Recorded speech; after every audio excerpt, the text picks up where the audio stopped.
আসসালামু আলাইকুম। আরবের ইতিহাস বইটি মূলত প্রফেসর পি.কে. হিট্রির সাড়া জাগানো বই the history of the Arabs এর বঙ্গানুবাদ। প্রায় ৬০০ পৃষ্ঠার বৃহৎ ক্যানভাসের বইটিকে আমরা ১০টি খণ্ডে বিভক্ত করেছি। ইতিপূর্বে আমরা ২টি পর্ব প্রকাশ করেছি। আগের পর্বগুলোতে আমরা রসুল, কোরআন ও ইসলাম এবং বিশ্বের মানচিত্রে আরব জাতিকে তুলে ধরেছি। আজকে তৃতীয় পর্বে আমরা পড়ব খিলাফতে রাশিদিন সম্পর্কে। ইসলামী খিলাফতের স্বর্ণযুগ বলতে যেই সময়টাকে বোঝায়, আজকে আমরা সেই সময়টাকেই তুলে ধরব। আশা করছি আজকের পাঠের মাধ্যমে আমরা খিলাফতে রাশিদিন সম্পর্কে বিস্তারিত জ্ঞান লাভ করতে পারব ইনশাআল্লাহ। শুরু করছি আরবের ইতিহাস বইটির তৃতীয় পর্ব। বিজয় অভিযান, খিলাফতে রাশিদিন ৬৩২ থেকে ৬৬১ খ্রিস্টাব্দ। এখানে আবু বকর রাদিয়াল্লাহু আনহু ৬৩২ থেকে ৬৩৪, ওমর রাদিয়াল্লাহু আনহু ৬৩৪ থেকে ৬৪৪, ওসমান রাদিয়াল্লাহু আনহু ৬৪৪ থেকে ৬৫৬ এবং আলী রাদিয়াল্লাহু আনহু ৬৫৬ থেকে ৬৬১ খ্রিস্টাব্দ পর্যন্ত খিলাফত পরিচালনা করেন। মুহাম্মদ সাল্লাল্লাহু আলাইহি সাল্লামের জীবিতাবস্থায় তিনি ছিলেন ধর্মবেত্তা, আইন নির্দেশক, ধর্মীয় নেতা, প্রধান বিচারক, প্রধান সেনাপতি ও রাষ্ট্রপ্রধান। মোট কথা, তার কাছেই ছিল সকল ক্ষমতা কেন্দ্রীভূত। তিনি মারা যাওয়ার পর প্রশ্ন ওঠে, কে হবেন তার উত্তরাধিকারী? অর্থাৎ ধর্মীয় কার্যকলাপ ছাড়া অন্য সব ক্ষেত্রে কে হবেন খলিফা? সর্বশেষ ও শ্রেষ্ঠতম পয়গম্বর হিসেবে মুহাম্মদ মানবজাতির জন্য চূড়ান্ত বিধানের নির্দেশক, তার কোনো উত্তরাধিকারী থাকা অসম্ভব। মহান পয়গম্বর এক কন্যা ফাতিমাকে রেখে গেছেন। ফাতিমা ছিলেন আলীর স্ত্রী, কিন্তু আরবদের প্রধান পদটি ঠিক বংশানুক্রমিক ছিল না, বরং উপজাতীয় মানুষদের মধ্যে বয়োজ্যেষ্ঠ কোনো একজনকে ওই পদে নির্বাচন করা হতো। মুহাম্মদ নিজেও স্পষ্টভাবে কাউকে উত্তরসূরি করে যাননি। সুতরাং খলিফা কে হবে, সেটাই তখন ইসলাম ধর্মের সামনে প্রধান সমস্যা হয়ে দেখা দিল। মুহাম্মদের ইন্তেকালের পর পরস্পর বিরোধী কয়েকটি দলের উদ্ভব হলো। দেশান্তরী বা বাস্তব ত্যাগীরা, যারা মুহাজিরুন হলো তাদের মধ্যে একটি পক্ষ। তারা যেহেতু মুহাম্মদের উপজাতির অন্তর্ভুক্ত এবং তারাই প্রথম তার ধর্মকে গ্রহণ করেছিল, তাই তারা খলিফা পদের দাবি করল। এই পদের আরেক দাবিদার হলো মদিনার সমর্থকেরা, অর্থাৎ আনসার। নিজেদের দাবির সমর্থনে তারা যুক্তি দিল যে তারা যদি মুহাম্মদ ও তার সদ্যজাত ইসলামকে আশ্রয় না দিত, তবে ইসলামের অস্তিত্ব থাকত না। এই দুই পক্ষ পরবর্তীতে এক হয়ে পারস্পরিক সহযোগী হয়ে উঠল। এরপর এলো বৈধ উত্তরাধিকারীরা। তারা যুক্তি দেখালো, আল্লাহ ও মুহাম্মদ কখনোই সুযোগ ও নির্বাচকদের ইচ্ছার উপর ধর্মবিশ্বাসীদের ভবিষ্যৎকে ছেড়ে দিতে পারেন না। মুহাম্মদের চাচাতো ভাই এবং তার কন্যা ফাতিমার স্বামী আলী হলেন প্রথম ইসলাম গ্রহণকারী ২-৩ জনের মধ্যে একজন। তিনি তার একমাত্র আইনসম্মত উত্তরসূরি। খলিফা নির্বাচনের নীতি বাতিল করে শেষ দলটি খলিফা পদে বসার আল্লাহ প্রদত্ত অধিকারের নীতিকেই প্রতিষ্ঠা করল। আর একই সঙ্গে কোরাইশ বা উমাইয়াদের আভিজাত্যের সূচনা হল। ইসলাম পূর্ব দিনগুলিতে কর্তৃত্ব, ক্ষমতা ও সম্পদের বৈভব উমাইয়া কর্তৃত্বকে মহিমান্বিত করেছিল। উমাইয়ারা সকলের শেষে ইসলাম ধর্ম গ্রহণ করেছিল, অথচ উমাইয়ারাই জোরের সঙ্গে খলিফার পদ দাবি করল। মক্কার পতন পর্যন্ত উমাইয়া বংশের প্রধান আবু সুফিয়ানই মুহাম্মদের বিরুদ্ধবাদী নেতা ছিল। অবশেষে প্রথম পক্ষই জয়ী হল আবু বকর, যিনি ছিলেন মুহাম্মদের শ্বশুর এবং তার ধর্মের প্রথম ৩-৪ জন ধর্মানুরাগীর মধ্যে প্রবীণ ও ধার্মিক। তিনি সমবেত গোত্র প্রধানের কাছে আনুগত্যের শপথ নিলেন। সম্ভবত ইসলামের সূচনা লগ্নে যারা এর ভবিষ্যৎ নির্ধারণে প্রধান ভূমিকা নিয়েছিল, সেই আবু বকর, ওমর ইবনে আল খাত্তাব ও আবু উবাইদা ইবনে আল জাররাহ এর মধ্যে পূর্ব নির্ধারিত কোনো পরিকল্পনা অনুসারে এই শপথ গ্রহণ করা হয়েছিল।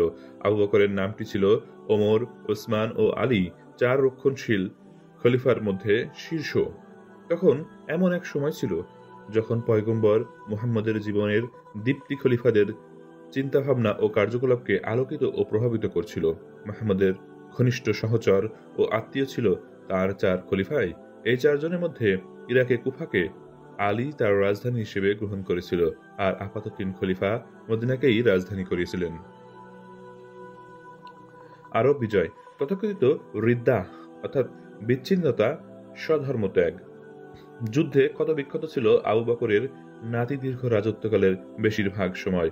আরব ইতিহাস রচয়িতাগণ বলেন, হিজাজের বাইরে সম্পূর্ণ আরব ইসলাম ধর্ম গ্রহণ সহ মুহাম্মদের কর্তৃত্ব গ্রহণ করেছিল, কিন্তু তার মৃত্যুর পর আরব এই নতুন সংগঠিত রাষ্ট্র থেকে বিচ্ছিন্ন হয়ে বেশ কয়েকজন স্থানীয় ভণ্ড নবীকে অনুসরণ করতে থাকে।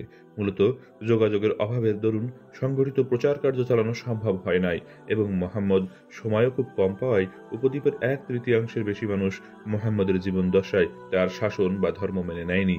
এমনকি তার কার্যকলাপ আশু প্রাণকেন্দ্র হিজাজও তার মৃত্যুর 1 বা 2 বছর আগে ইসলাম ধর্ম গ্রহণ করেছিল। যে সমস্ত প্রতিনিধি তাকে শ্রদ্ধা জানাতে আসত, তারা গোটা আরবের প্রতিনিধিত্ব করত না এবং ওই যুগে কোনো উপজাতীয় প্রধান ইসলাম ধর্ম গ্রহণ করলে গোটা উপজাতি সেই ধর্মে দীক্ষিত হয়ে গেছে বলে মেনে নেওয়া হতো। ইয়েমেন, ইয়ামামা ও ওমানে মদিনাকে জাকাহ দিতে অনিচ্ছুক ছিল। মুহাম্মদের মৃত্যুর পর তারা জাকাত দিতে অস্বীকার করল। এর অন্যতম মূল কারণ ছিল রাজধানী হিজাজের ক্রমবর্ধমান একাধিপত্যের উপর হিংসা। অপরদিকে আরবীয় সমাজের বৈশিষ্ট্য রূপ প্রাচীন বহির্মুখী শক্তিগুলির আবার সক্রিয় হয়। আবু বকর ছিলেন বিচ্ছিন্নতাকামীদের নিঃশর্ত আত্মসমর্পণ বা ধ্বংস না হওয়া পর্যন্ত তাদের বিরুদ্ধে যুদ্ধে চালিয়ে যাওয়ার ব্যাপারে দৃঢ় প্রতিজ্ঞ। খালিদ ইবনে আল ওয়ালিদ ছিলেন এই যুদ্ধগুলির নায়ক। সেনাপতি হিসেবে তার যুদ্ধ কৌশলের কাছে 6 মাসের মধ্যেই মধ্য আরবের উপজাতিগুলোই আত্মসমর্পণে বাধ্য হয়। প্রথমে তিনি তাই কুক্ষিগত করে অবদমিত করলেন আসাদ ও গাতফান উপজাতিগুলি। এই গাতফান এর ধর্মপ্রচারক ছিলেন তালহা। মুসলিমরা যাকে ব্যঙ্গ করে তুলাইহা বলতো।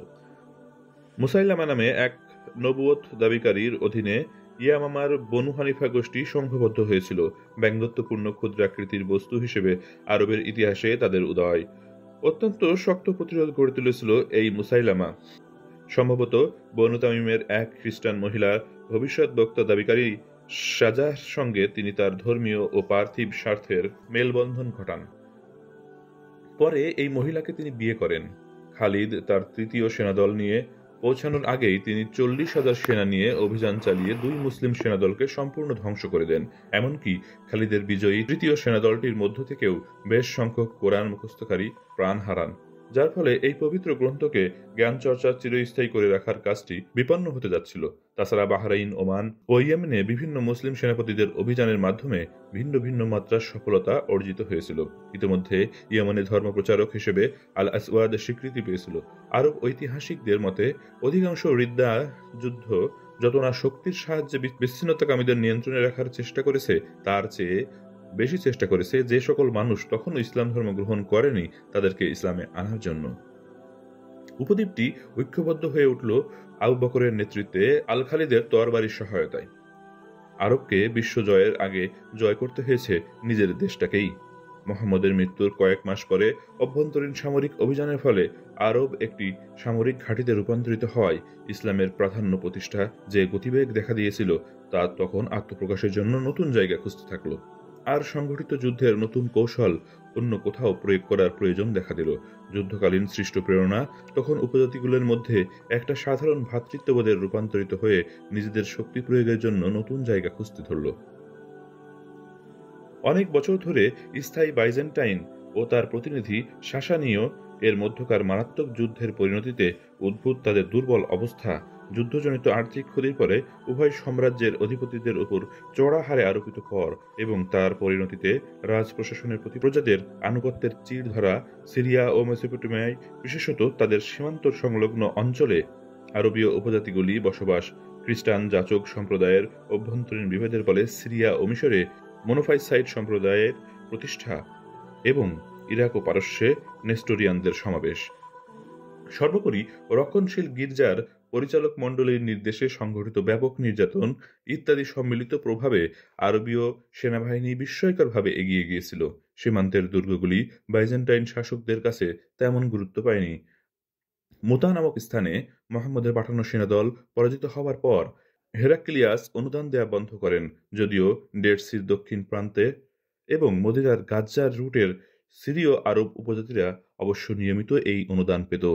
আরবীয় আগন্তুকদের সিরিয়া ও প্যালেস্টাইন দেশের সেমাইটরা এবং মিশরের হেমাইটরা ঘৃণিত ও অত্যাচারিত বিদেশি যুদ্ধাবাসদের তুলনায় আত্মীয়ের আত্মীয় বলে বিবেচনা করত। বাস্তবে মুসলিম বিজয়ের প্রাচ্যের নিকটবর্তী পুরনো দেশগুলির দ্বারা তাদের আগের রাজত্ব ফিরে পাওয়া যায়। প্রকৃতপক্ষে ইসলামের প্রভাবে প্রাচ্য পুনরায় জেগে ওঠে, হাজার বছর ধরে চলা পাশ্চাত্যের কর্তৃত্বের অবসান ঘটিয়ে নিজেদের মর্যাদার আসনে অধিষ্ঠিত করে। এই নতুন শাসকেরা জোর করে যে কর আদায় করত তা পুরনো শাসকদের তুলনায় ছিল অনেক কম। ধর্মচারণের ক্ষেত্রে অনেক বেশি স্বাধীনতা ভোগ করত বিজিত প্রজারা। দৃষ্টান্তস্বরূপ বলা যায় যে আরবীয়রা নিজেরাই ছিল উদ্যম ও উৎসাহে পরিপূর্ণ এক সতেজ ও সবল দৃষ্টিভঙ্গির প্রতিনিধি।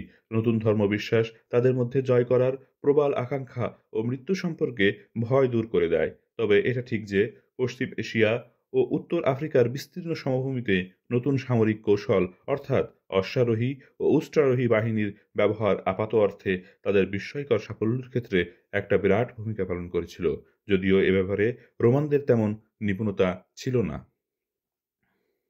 মুসলিম বিজয়ের ব্যাখ্যা দিতে গিয়ে সেটানি, বেকার ও অন্যান্য আধুনিক বিশ্লেষণী ক্ষমতাসম্পন্ন গবেষকেরা এর অর্থনৈতিক ক্ষেত্রটিকে যেভাবে বিশ্লেষণ করেছেন সে ভাবকে পুরনো দিনের আরবীয় ইতিহাস রচয়িতারা সম্পূর্ণরূপে অবহেলার চোখে দেখেনি।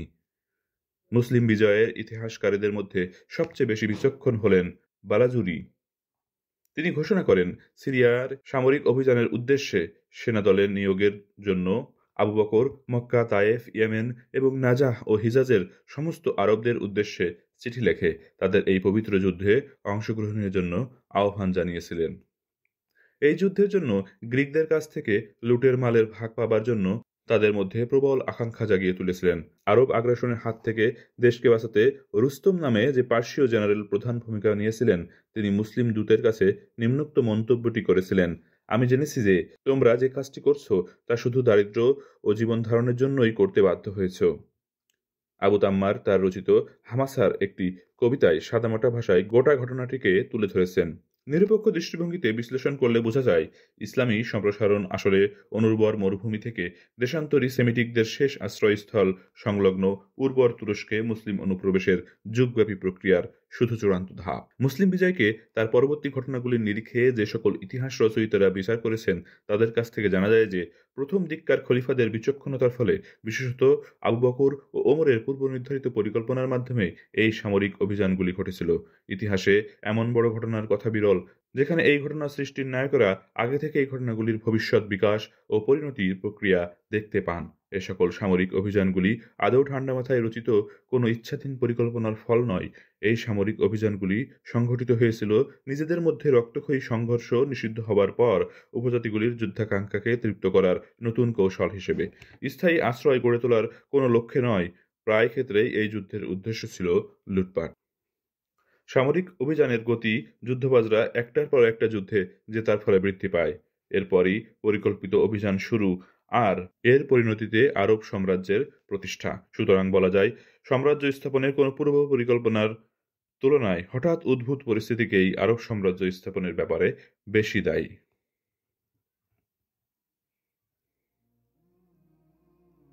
মূলত ইসলাম শব্দটিকে তিনভাবে ব্যবহার করা যায়: এক, ধর্ম; দুই, রাষ্ট্র; ও তিন, সংস্কৃতি। ইহুদি ধর্ম ও প্রাচীন ধর্মের সঙ্গে সামঞ্জস্যহীন ইসলাম ধর্ম খ্রিস্টান ধর্মের মতো জঙ্গি ও সেবামূলক আদর্শে পরিণত হয়। পরবর্তীকালে এই ধর্মের ভিত্তিতে একটি রাষ্ট্র গঠিত হয়। যে ইসলাম উত্তরাঞ্চলগুলিকে দখল করেছিল তা ইসলাম ধর্ম ছিল না, তা ছিল ইসলামী রাষ্ট্র। সম্পূর্ণরূপে অপ্রত্যাশিতভাবে আরবীয়রা ধর্মভিত্তিক জাতীয় রাষ্ট্রের সদস্য হিসেবে প্রতিবেশী রাষ্ট্রের উপর ঝাঁপিয়ে পড়ে। ইসলাম ধর্ম নয়, বরং প্রথমে জয়লাভ করেছিল আরবীয়ত্ববোধ। মুসলিম যুগের দ্বিতীয় ও তৃতীয় শতকের আগে সিরিয়া, মেসোপটেমিয়া ও পারস্যের অধিকাংশ লোকই ইসলাম ধর্ম গ্রহণ করেনি। এই অঞ্চলগুলিতে সামরিক বিজয় এবং এখানকার মানুষের ধর্মান্তরকরণের মধ্য দিয়ে একটি দীর্ঘ সময়ের পার্থক্য রয়েছে। প্রথমে তারা মূলত ব্যক্তিগত স্বার্থে অর্থাৎ করের হাত থেকে অব্যাহতি ও শাসকদের সঙ্গে নিজেদের একাত্ম করার লক্ষ্যেই ধর্মান্তরিত হয়েছিল। কিন্তু সামরিক বিজয়ের পর পূর্বেকার সিরীয়, আরামীয়, পার্সীয় ও হেলেনিস্টিক সভ্যতার ঐতিহ্য ও নির্যাসের সমন্বয়ে গঠিত সমাজের স্তরে স্তরে ইসলাম একটি সংস্কৃতি হিসেবে ধীরে ধীরে গড়ে ওঠে। ইসলামের এগিয়ে যাওয়ার মাধ্যমে প্রাচ্যের এই দেশগুলিতে শুধু তাদের পূর্বেকার রাজনৈতিক আধিপত্যকেই পুনরায় দখল করেনি, পাশাপাশি তাদের সংস্কৃতি জগতে প্রাচীন বৌদ্ধিক খ্যাতিও পুনরায় অর্জিত হয়েছিল। সিরিয়া বিজয়। হেরাক্লিয়াস খ্রিস্টীয় দুনিয়ায় নবপ্রবক্তা ও প্রাচ্যের খ্রিস্টান সাম্রাজ্যের ঐক্যের পুনরুদ্ধারকারী। তিনি যখন পার্সিয়ানদের কাছ থেকে পুনরায় দখল করে নেওয়া জেরুজালেম প্রকৃত খ্রিস্ট ধর্মের পুনঃপ্রতিষ্ঠা করেছিলেন, তখন জর্ডানের অপর পাড়ে একদল আরব তার সেনাদলকে আক্রমণ করেছিল, তবে বিনা কষ্টেই তাদের সঠিকভাবে মোকাবেলা করা যায়। এই সংঘর্ষে ডেড সির সুদূরে দক্ষিণাঞ্চলের পূর্ব দিকে অবস্থিত মুতাহে ঘটে। এই আরবদের নেতা ছিলেন মুহাম্মদের দত্তক পুত্র জাইদ ইবনে হারিস। 3000 আরব তার নেতৃত্বে এই আক্রমণে অংশ নেয়। জাইদ এই সংঘর্ষে প্রাণ হারান, আর বিধ্বস্ত সেনাদলের অবশিষ্টাংশ নতুন ধর্মান্তরিত খালিদ ইবনে আল ওয়ালিদের নেতৃত্বে মদিনায় ফিরে যায়। মুহাম্মদের দূত, যাকে বসরার রক্ষণশীল গস্সানীয় রাজার কাছে পাঠানো হয়েছিল, তিনি এর আগে শহীদ হন। তার মৃত্যুর প্রতিশোধ নেওয়ার আপাত উদ্দেশ্যেই তারা হঠাৎ এই আক্রমণ চালায়। এই আক্রমণের মূল উদ্দেশ্য ছিল মুতাহ ও তৎসংলগ্ন শহরগুলিতে প্রস্তুত মাশরাফিয়া তরবারি সংগ্রহ করা, যাতে আসন্ন মক্কা আক্রমণের সময় সেই সব তরবারি কাজে লাগানো যায়। এই সংঘর্ষটিকে আরও 5টি সাধারণ আক্রমণের একটি বলা হয়, কেননা সীমান্ত সংলগ্ন অঞ্চলে মানুষের দীর্ঘদিন ধরে এমন ঘটনার সঙ্গে পরিচিত, কিন্তু প্রকৃতপক্ষে এটা ছিল যুদ্ধের সূচনা। বাইজেন্টাইন সাম্রাজ্য ইসলাম পরবর্তী বীরদের দখলে না আসা পর্যন্ত খ্রিস্টীয় দুনিয়ায় সবচেয়ে সুন্দর গির্জা সেন্ট সোফিয়ার দেয়ালে যীশুখ্রিস্টের পরিবর্তে মুহাম্মদের নাম খোদাই না হওয়া পর্যন্ত সেই যুদ্ধ থামেনি। মুহাম্মদের জীবদ্দশায় মুতাহের সংঘর্ষ ছিল সিরিয়ার বিরুদ্ধে একমাত্র সামরিক অভিযান। তার প্রত্যক্ষ নেতৃত্বে পরবর্তী বছর তাবুক অভিযান ছিল রক্তপাতহীন, অথচ এই অভিযানে ইহুদি ও খ্রিস্টানদের বেশ কয়েকটি মরুদ্যান তাদের দখলে এসেছিল। আমর ইবনে আল আস, ইয়াজিদ ইবনে আবি সুফিয়ান ও সুরাহবিল ইবনে হাসান এর নেতৃত্বে প্রতিটি 3000 সেনার মোট 3টি সেনাবাহিনী উত্তর দিকে এগিয়ে দক্ষিণ ও দক্ষিণ পূর্ব সিরিয়া আক্রমণ করল 633 খ্রিস্টাব্দের শরৎকালে রিদ্দার যুদ্ধগুলির সমাপ্তির পর। ইয়াজিদ ছিল উমাইয়া রাজবংশের প্রতিষ্ঠাতা মুয়াবিয়ার সুযোগ্য উত্তরসূরি। সরাসরি তাবুক মান সড়কপথে এগিয়ে গেলেন ইয়াজিদ ও সুরাহবিল, আর আইলা হয়ে উপকূলবর্তী পথ ধরে এগিয়ে গেলেন আমর। প্রতিটি সেনাদলের সংখ্যা বৃদ্ধি পেয়ে পরবর্তীতে দাঁড়ালো 7000-এ।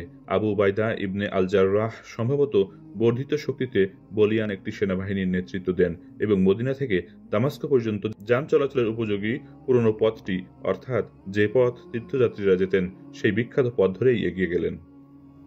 ইয়াজিদ ডেড সির দক্ষিণে অবস্থিত ওয়াদি আল আরাবা নামক এক বিরাট নিম্নভূমিতে সংঘটিত প্রথম সংঘর্ষে প্যালেস্টাইনের সার্জিয়াস ডিপ্যাট্রিসিয়ানকে পরাজিত করেন। সিজারিয়াতে ছিল তার মূল কেন্দ্র। 4 ফেব্রুয়ারি 634 গাজ্জায় তাদের ফেরার পথে সার্জিয়াসের নেতৃত্বাধীন অবশিষ্ট আরও কয়েক হাজার বাইজেন্টাইন সেনার উপর তারা অতর্কিতে চড়াও হয়ে প্রায় সকলকেই হত্যা করেন। বাইজেন্টাইন সেনাদের অবস্থান অন্যান্য জায়গায় বেশ সুবিধাজনক ছিল, ফলে মুসলিম আক্রমণকারীরা সেই সকল ক্ষেত্রে বিপর্যয় হয়। এডেসা হেরাক্লিয়াসের পূর্বপুরুষদের জন্মভূমি।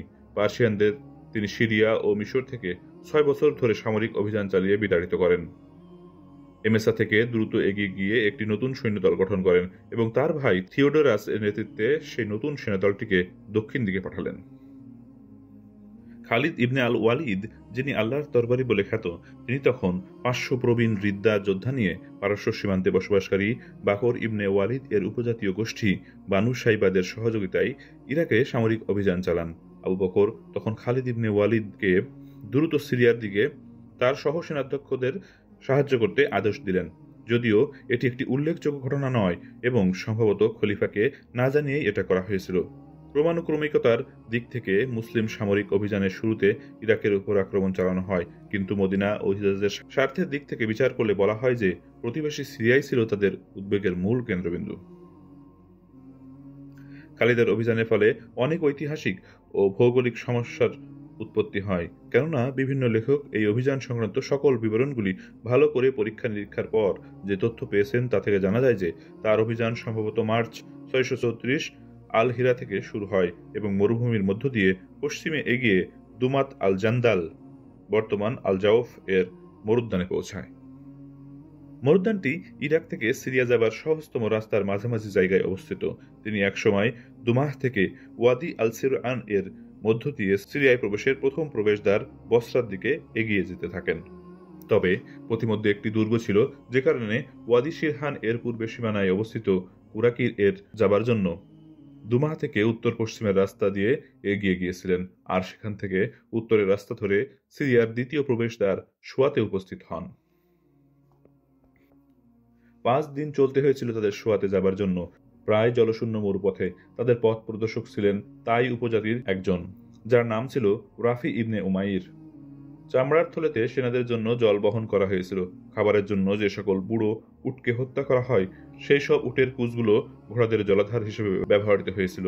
উটের পিঠে সব মিলিয়ে 500 থেকে 800 সেনা চলেছিল, আর মুখোমুখি সংঘর্ষ ব্যবহারের জন্য অল্প কিছু ঘোড়াকে পাশাপাশি হাঁটিয়ে নিয়ে যাওয়া হয়। সূর্যের আলো একটি জায়গায় বালিতে প্রতিফলিত হয়ে এমনভাবে রাফির চোখ ধাঁধিয়ে দেয় যে তার চোখ জলের উৎসের প্রত্যাশিত চিহ্ন দেখতে পায়নি। তাই তিনি তার সহকর্মীদের কাছে ছোট গাছ বিশেষ অর্থাৎ আউসাজ খুঁজে দেখার জন্য কাতর মিনতি করেন। অথচ তার কাছাকাছি জায়গাটি যখন তারা খুঁড়ল, তখনই সেখান থেকে জলের ধারা বেরিয়ে এলো এবং তৃষ্ণার্ত সেনাবাহিনীর পিপাসা মিটল। মাত্র 18 দিন এগিয়ে চলার পর বাইজেন্টাইন সেনাদের মুখোমুখি হলেন খালিদ। লুটপাটের উদ্দেশ্যে তিনি সামরিক অভিযান শুরু করলেন। তিনি ইস্টার সানডেতে এমনই এক অভিযানে গাসসানের খ্রিস্টান বাহিনীর মুখোমুখি হন এবং জয়ী হন। এরপর খালিদ বসরার উদ্দেশ্যে বিজয় অভিযান চালান। এখানে তিনি অন্যান্য আরবীয় শক্তির সঙ্গে মিত্রতা গড়ে তোলেন। এর ফলে 634 খ্রিস্টাব্দের 30 জুলাই আজানাদাইন প্রান্তরে তুমুল যুদ্ধে বিজয়ী হন। খুলে গেল তাদের সামনে গোটা প্যালেস্টাইনের দ্বার। খালিদ আরবীয় বাহিনীকে সম্মিলিত করে নিজে হন এর সর্বাধিনায়ক। এরপরই শুরু করলেন সুসংগঠিত অভিযান। সামান্য প্রতিরোধের পরই অন্যতম গাসসানী রাজ্য বসরার হল পতন।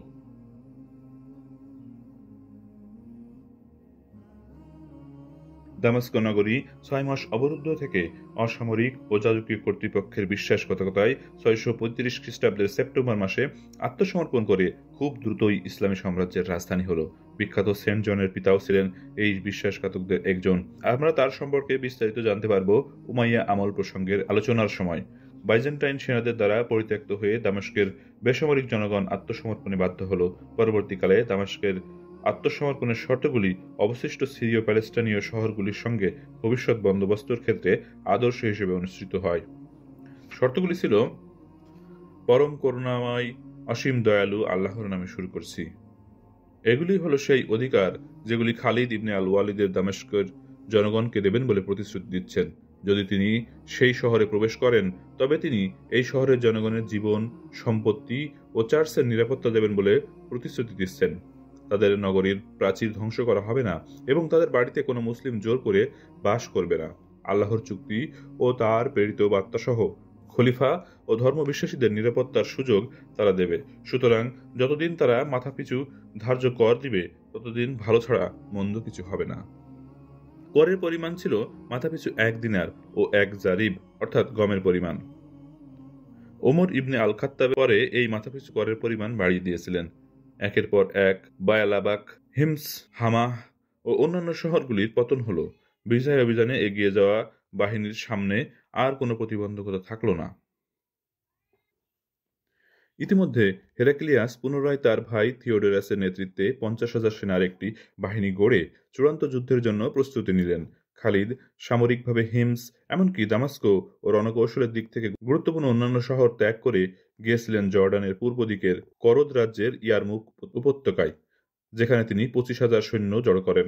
1 মাসেরও বেশি সময় ধরে ছোটখাটো লড়াই চলার পর পৃথিবীর ইতিহাসে গরম জয়গুলির মধ্যে অন্যতম এবং আরব সেনাপতির দ্বারা সুচতুরভাবে নির্ধারিত এই জায়গাটিতে 636 খ্রিস্টাব্দের 20 আগস্ট বাতাসে ওড়া ধুলোয় আচ্ছন্ন একটি গরমের দিনে চূড়ান্ত লড়াই শুরু হলো। মরু সন্তানদের প্রবল আক্রমণের সামনে যাজকদের প্রার্থনা ও মন্ত্রোচ্চারণ এবং কোরাসিনের উপস্থিতি সত্ত্বেও বাইজেন্টাইন সেনাদের প্রচেষ্টা ব্যর্থ হল। বাইজেন্টাইন সেনা এবং তাদের সহযোগী আর্মেনিয়ান ও আরবীয় ভাড়াটে সেনা দলের যে সকল নেতাদের ঘটনাস্থলে হত্যা করা হয়নি, তাদের ক্রমাগত তাড়িয়ে দিয়ে নদীর গভীর খাতে ও রুক্কাদ উপত্যকায় ঠেলে দেওয়া হলো, আর যারা নদী পেরিয়ে পালাতে সমর্থ হলো তাদের অপর পারে হত্যা করা হলো। থিওডোরাস যুদ্ধে মারা গেলে তার নেতৃত্বাধীন রাজকীয় বাহিনীর এক পলায়নপর সন্ত্রস্ত জনতায় রূপান্তরিত হল। সুন্দরতম নগরীগুলির অন্যতম সিরিয়ার ভাগ্যে নির্ধারিত হল চিরকালের জন্য রাষ্ট্র সাম্রাজ্যের অন্তর্ভুক্তি। হেরাক্লিয়াসের বিদায় সম্ভাষণ যেন ভেসে এলো, শুভ বিদায় সিরিয়া, কতই না সুন্দর তুমি শত্রুদের জন্য। এরপর আসে প্রশাসন বা শান্তি স্থাপনের পালা। ধারণা করা যায় ব্যক্তিগত কারণে ওমর খালিদের প্রতি অসন্তুষ্ট ছিলেন, কেননা ওমর খালিদের গভর্নর জেনারেল ও খলিফার প্রতিনিধি পদে নিয়োগ না দিয়ে এই পদে নিয়োগ দিয়েছিলেন অন্যতম বিশিষ্ট সাহাবা, মদিনার ধর্মীয় শাসক গোষ্ঠীর সদস্য ও সিরিয়া যুদ্ধের ক্ষেত্রে একটি বাহিনীর নেতা আবু ওবায়দাকে। খালিদ যখন উত্তর দিকে যাত্রা করলেন, আবু ওবায়দা তখন তার সঙ্গী হলেন। সিরিয়ার প্রাকৃতিক সীমানা তরাস পর্বতমালার কাছে পৌঁছানোর পূর্ব পর্যন্ত আরবীয় সেনাবাহিনীকে আর কোনো বাধার মুখে পড়তে হয়নি।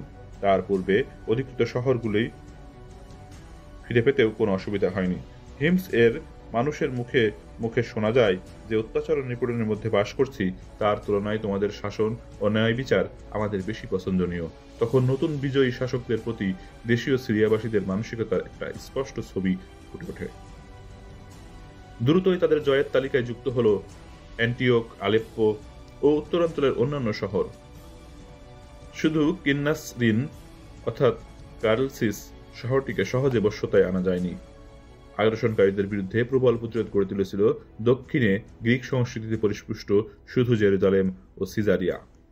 সিজারিয়ার সাহায্য পাচ্ছিল সমুদ্রপথে, আরবরা যা আটকাতে পারেনি। এই শহরটির পতন সম্ভবত 7 বছর ধরে মাঝে মধ্যে আক্রমণ ও অবরোধের পর এই নগরীর অধিবাসী এক ইহুদি বিশ্বাসঘাতকতায় ও সাহায্যপুষ্ট মুয়াবিয়ার আক্রমণের ফলে দক্ষিণ থেকে উত্তর পর্যন্ত গোটা সিরিয়ার পতন ঘটে 633 থেকে 640 খ্রিস্টাব্দের মধ্যে। বিশেষ কারণ বিদ্যমান রয়েছে সিরিয়ার এই সহজ জয়ের পিছনে। 332 খ্রিস্টপূর্বাব্দে আলেকজান্ডারের সিরিয়া জয়ের পর থেকে এখানে গ্রিক সংস্কৃতির প্রভাব ছিল ভাষা, আর তাও ছিল শুধু শহরে মানুষদের স্পর্শে। কিন্তু গ্রামীণ মানুষ সবসময় নিজেদের ও শাসকদের মধ্যকার সংস্কৃতিগত ও জাতিগত বৈষম্য সম্পর্কে ছিল সচেতন। সিরিয়ার সেমেটিক জনগণ ও গ্রিক শাসকদের মধ্যকার জাতিগত বৈপরীত্য তাদের সম্প্রদায়গত বৈষম্যের দ্বারা আরও বৃদ্ধি পায়। সিরিয়ার মোনোফাইসাইট গির্জার মতে যীশুখ্রিস্টের মধ্যে দুটি সত্তা অর্থাৎ ঐশ্বরিক ও মানবিক সত্তার পরিবর্তে একটি মাত্র সত্তাই বিরাজ করত। এই মত বাইজেন্টাইনের গ্রিক গির্জাও মেনে নিয়েছিল। 638 খ্রিস্টাব্দে কনস্টান্টিনোপল এর বিশিষ্ট বিশপ সার্জিয়ান প্রণীত সূত্রের ভিত্তিতে যীশুখ্রিস্টের প্রকৃতি ও আকৃতি সংক্রান্ত ধর্মীয় দর্শন শাস্ত্রে হেরাক্লিয়াস যে সমঝোতার তত্ত্ব দাঁড় করান তা যীশুখ্রিস্টের মধ্যকার এক বা একাধিক সত্তাজনিত প্রশ্নটিকে উপেক্ষা করে এবং তার মধ্য দিয়ে প্রতিভাত এক ও অদ্বিতীয় ইচ্ছার ওপর গুরুত্ব আরোপ করে। আল জাবিয়ার সামরিক ঘাঁটিতে খলিফা ওমর। আল জাবিয়া ইয়ারমুক যুদ্ধক্ষেত্রের উত্তরে, সময়টা জেরুজালেমের পতনের ঠিক আগেই। উদ্দেশ্য এই জয়কে বিধিমতো সম্পন্ন করা, বিজিত মানুষদের অবস্থান নির্ধারণ করা, ইয়ারমুক যুদ্ধের পর খালিদের স্থলাভিষিক্ত জেনারেল আবু উবাইদার সঙ্গে আলোচনা করা এবং নবধিকৃত অঞ্চলগুলি শাসনের জন্য প্রয়োজনীয় আইন কানুন প্রণয়ন করা। যখন জেরুজালেমের পতন হলো তখন ওমর সেখানে গেলেন। বৃদ্ধ খলিফাকে গির্জার মিষ্টভাষী রক্ষক বলে খ্যাত জেরুজালেমের বিশপ সেফ্রোনিয়াস তাদের পবিত্র গির্জাগুলি ঘুরিয়ে দেখালেন। সেই আরবীয় দর্শনার্থীর শিক্ষা সভ্যতাহীন হাবভাব ও জীর্ণ পোশাক দেখে বিশপ এমনই অভিভূত হয়ে গেলেন যে তিনি খলিফার অনুগামী হয়ে গেলেন এবং উপস্থিত একজনের দিকে ফিরে গ্রিক ভাষায় মন্তব্য করলেন, পবিত্র এই স্থানে দাঁড়িয়ে থাকার মধ্যে নিঃসঙ্গতার বেদনাবোধ আছে বলে ধর্মপ্রচারক ড্যানিয়েল যে মন্তব্য করেছিলেন তা যথার্থই সত্য। ওমরের নাম এখনও দামাস্কাস নগরীর পশ্চিম দরজায় খোদাই করা রয়েছে। খুব শীঘ্রই আমওয়াস নামক স্থানে মহামারীর শিকার হলেন আবু উবাইদা। শোনা গেছে এই মহামারীতে তার 20,000 সৈন্য মারা যায়। ইয়াজিদ ইবনে আবু সুফিয়ানের মৃত্যুর পর বিচক্ষণ মুয়াবিয়া সকল ক্ষমতার অধিকারী হন।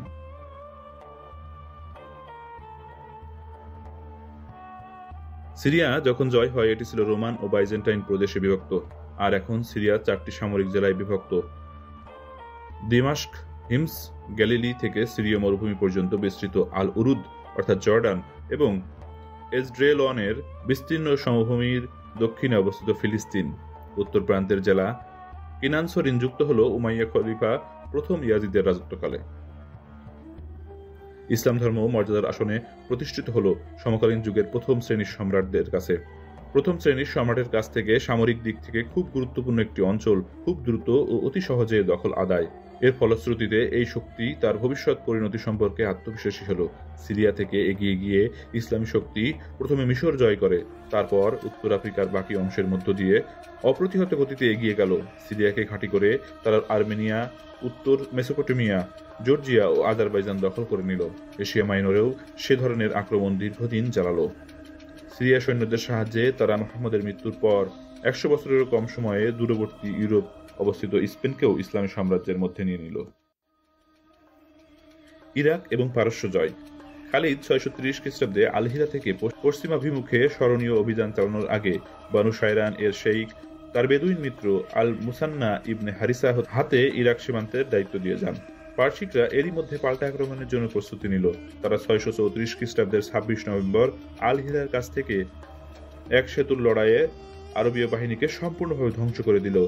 আল মুসান্না নির্ভীকতার সাথে নতুন করে অভিযান চালানোর সিদ্ধান্ত গ্রহণ করল। পরের বছর অক্টোবরে অথবা নভেম্বরে পার্সি সেনাপতি মিহরান ইউফ্রেটিস নদীর ধারে আল বুয়াইব নামক জায়গায় খালিদের কাছে পরাজয় বরণ করেন। তবে বেদুইন প্রধান আল মুসান্নার সাথে মক্কা বা মদিনার কোনো যোগাযোগ ছিল না। তিনি মুহাম্মদের মৃত্যুর আগে ইসলামের নামই জানতেন না। তাই সেনানায়ক হিসেবে সাদ ইবনে আবু ওয়াক্কাসকে নির্বাচন করে খলিফা ওমর। বদর যুদ্ধের জয়ের পর মুহাম্মদ যাদের স্বর্গ উপহার দেবেন বলে প্রতিশ্রুতি দেন, সাদ ছিলেন তাদেরই একজন। তিনি নিয়োগপ্রাপ্ত হওয়ার পর ইরাক সীমান্তে প্রেরিত হন। এই সময় ইয়ারমুক যুদ্ধে বিজয় লাভ হলে সিরিয়ার ভাগ্যে প্রতিবন্ধকতার সৃষ্টি হয়। 10,000 সেনা নিয়ে সাদ পার্সি রুস্তমের সঙ্গে আল কাসিদের যুদ্ধে নামলেন। যুদ্ধক্ষেত্রটি ছিল আল হিরার কাছেই। সেই দিনটি ছিল 637 খ্রিস্টাব্দের মে মাসের শেষ দিন বা জুনের প্রথম দিন। দিনটি ছিল খুব গরম, ধূলিঝড়ে চারিদিকে অন্ধকার হয়ে রয়েছিল। দিনটি এমন যেমন একটি দিনে ইয়ারমুক যুদ্ধে জয় এসেছিল। তাই এই কৌশল প্রয়োগ করে ফল পাওয়া গেল হাতে নাতে। যুদ্ধে নিহত হলেন রুস্তম। আতঙ্কে বিশাল শাসনীয় সেনাবাহিনী ছত্রভঙ্গ হয়ে গেল। ইরাকের সমস্ত উর্বর নিচু জমি আক্রমণকারীরা দারুণভাবে কাজে লাগালো। আরামীয় কৃষকেরা যুদ্ধে জয়ের পর তাদের যে অভিনন্দন দেয় তা সিরীয় কৃষকদের অভিনন্দনের চেয়ে কোনোভাবেই কম নয়। সাবেক ইরানি প্রভুদের সেমিটীয় ইরাকিরা বিদেশি হিসেবে দেখতে থাকলো, বরং যুদ্ধজয়ী নবাগতরাই তাদের কাছে বরণীয় হয়ে গেল। খ্রিস্টান হিসেবে জরস্ত্রুদের কাছ থেকে বিশেষ সুবিধা পাননি। ইসলামী শাসন প্রতিষ্ঠার 100 বছর আগে ছোটখাটো আরবীয় জাতিগোষ্ঠী এবং রাজারা ইরাক আরব সীমান্তে বংশবৃদ্ধি করতে লাগলো। সাবেক ব্যাবিলনীয় যুগ থেকে টাইগ্রিস এবং ইউফ্রেটিস উপত্যকায় যে আরবদের হাতে যাবে তা বোঝা গিয়েছিল। ওই সময় থেকেই আরবীরা এই দুই উপত্যকার মানুষদের সঙ্গে ও মানুষজনের সংস্কৃতির সঙ্গে একাত্ম হয়ে সম্পর্ক ঘনিষ্ঠ করতে থাকে। আরবীয় উপজাতিরা সিরিয়ার মতো ইয়ারমুকের যুদ্ধের পরেও নতুন করে অনুপ্রবেশ করতে থাকে। এর কারণ নতুন আর্থিক সুযোগ। এবার সাদের লক্ষ্যবস্তু পারস্যের রাজধানী তেসিফন। অভিযান শুরু করলেন সাহস আর উদ্দীপনা নিয়ে। টাইগ্রিস তখন প্লাবনে ভাসছে, অথচ সাদের সেনাবাহিনী সম্পূর্ণ নদী হেঁটে পার হলো। সৈন্যদল অক্ষত, মুসলিম ইতিহাসে যা অত্যাশ্চর্য ঘটনা। তিনি পারস্যের রাজধানীতে প্রবেশ করলেন সময় 637 খ্রিস্টাব্দের জুন। পারস্যরাজ নিজ সেনাবাহিনী সহ পলাতক। সেই সেনাবাহিনী সাদের নেতৃত্বে পারস্য রাজধানী জয় করে প্রায় 90 লক্ষ মূল্যের দ্রব্য লুট করেছিল। আরব ইতিহাসে এত বড় লুটের ঘটনা নজিরবিহীন। আরব সাম্রাজ্যের বিজয় রথ আল বসরায় প্রতিষ্ঠিত নতুন এক ফৌজ ঘাঁটি থেকে আল কাদিসিয়া এবং আল মাদাইনের জয়ের পর যাত্রা শুরু করে।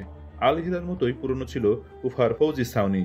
টেসিফনের পরিবর্তে কুফাকেই রাজধানী করার সিদ্ধান্ত হলো এবং ইরাকে প্রথম মসজিদ নির্মাণ করলেন সাদ।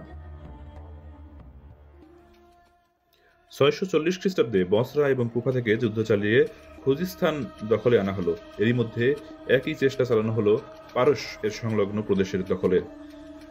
বাহরাইন থেকে পারস্য উপসাগরের পূর্ব উপকূলে অভিযান চালানো হয়। একটি ফৌজ ঘাঁটি গড়ে ওঠে ইরানের বিরুদ্ধে অভিযান চালানোর জন্য বসরা ও কুফার পাশাপাশি বাহরাইনে।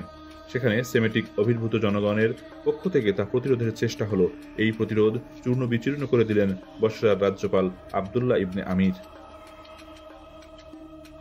এরপর অভিযানের পথ খুলে যায় ওকসাসে। 643 খ্রিস্টাব্দের কিছু পরে মুকরান এবং বালুচিস্তানের উপকূল অঞ্চল দখল করে আরবরা ভারত সীমান্তের কাছাকাছি এসে যায়।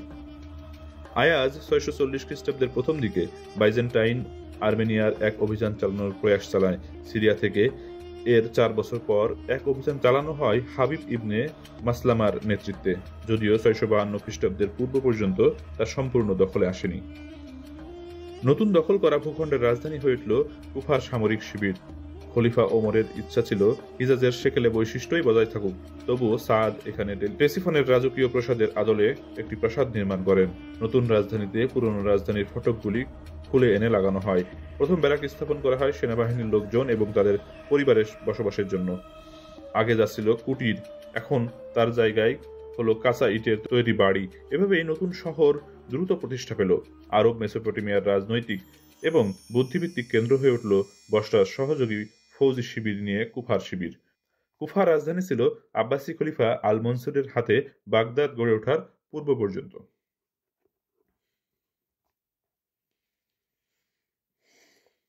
কিছু অনুগামী সহ 651 খ্রিস্টাব্দে তরুণ ইয়াজদারগির সাম্রাজ্যের ধনসম্পত্তি ইত্যাদি নিয়ে পালানোর সময় নিজের দলের এক লোভী লোকের হাতে সরোয়ার একজনের কুটিরে আশ্রিত অবস্থায় খুন হলেন। তার মৃত্যুতে এমন এক সাম্রাজ্যের পতন হলো যে সাম্রাজ্য প্রায় 1200 বছর ধরে দাপটে শাসন করল। এই সাম্রাজ্য পরবর্তী 8 শতকেও দাঁড়াতে পারেনি। প্রায় 10 বছরে পারস্য সাম্রাজ্য সম্পূর্ণ ধ্বংস হয়।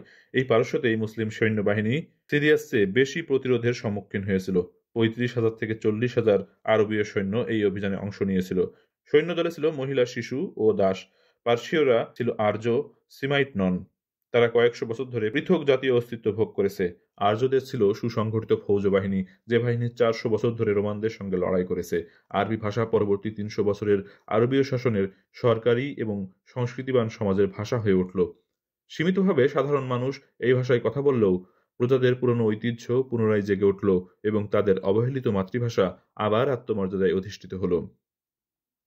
এই আন্দোলনের দীর্ঘকাল ধরে খলিফার ভিত্তিভূমি নড়বড় করে রেখেছিল। শিয়া সম্প্রদায়ের বিকাশেও পারস্যের বেশ অবদান রয়েছে, যেমনই অবদান ছিল ফাতিমি বংশের প্রতিষ্ঠাতেও। মিশরকে এই ফাতিমি বংশ 200 বছর ধরে শাসন করেছে। ইসলাম গ্রহণকারী ইরানিগণ ছিলেন ইসলামের পত্তনে প্রথম 300 বছরের যুদ্ধভিত্তিক আন্দোলনের উজ্জ্বল নক্ষত্র। যখন সাদের নেতৃত্বে আরবীয় বিশাল বাহিনী পূর্বাঞ্চল ঘিরে অভিযান চালাচ্ছিল, তখন আমর ইবনে আসের নেতৃত্বে পশ্চিমাঞ্চলে অভিযান চলছিল। আমর ইবনে আল আস নীল নদের উপত্যকায় জনগণ এবং উত্তর আফ্রিকার বর্বর জাতিকে সাম্রাজ্যের অধীনে নিয়ে আসে। বাইরে থেকে ধর্মীয় মনে হলেও এই তুলনাহীন আরবীয় সম্প্রসারণ অভিযান মূলত ছিল রাজনৈতিক এবং আর্থিক।